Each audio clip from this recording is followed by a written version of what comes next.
দিল্লিতে বাংলাদেশ হাই কমিশনে এসে বেগম খালেদা জিয়াকে শ্রদ্ধা জানালেন ভারতের প্রতিরক্ষা মন্ত্রী। অন্যদের ঘুম হারাম।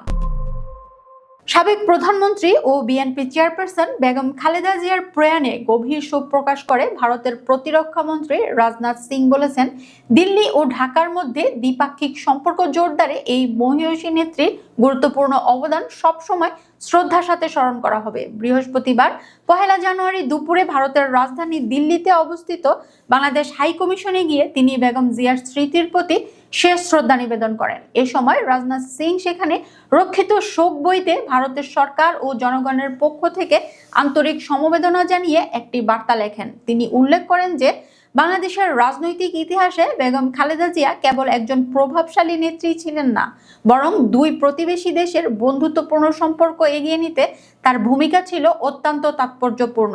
দিল্লির বাংলাদেশ মিশনে পৌঁছালে রাজনাথ সিংকে উষ্ণ অভ্যর্থনা জানান বাংলাদেশের high commissioner M Riaz Hamidullah.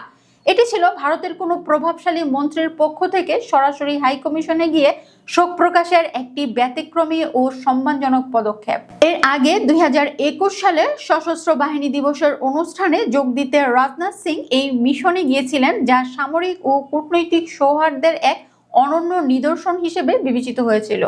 কূটনৈতিক বিশ্লেষকরা মনে করছেন, বেগম খালেদা জিয়ার মৃত্যুতে ভারতের উচ্চ পর্যায়ের এই শোক প্রকাশ দুই দেশের আগামী দিনের রাজনৈতিক ও কূটনৈতিক সম্পর্কের ক্ষেত্রে এক নতুন মাত্রা যোগ করতে পারে। সাবেক প্রধানমন্ত্রী বেগম খালেদা জিয়া মঙ্গলবার 30 ডিসেম্বর রাজধানীর এভারকেয়ার হাসপাতালে চিকিৎসাধীন অবস্থায় শেষ নিঃশ্বাস ত্যাগ করেন। বুধবার 31 ডিসেম্বর জাতীয় সংসদ ভবনের দক্ষিণ প্লাজায় তার জানাজা অনুষ্ঠিত হয় এবং পরবর্তীতে জিয়া উদ্যানে স্বামী ও সাবেক রাষ্ট্রপতি জিয়াউর রহমানের কবরের পাশে তাকে দাফন করা হয়।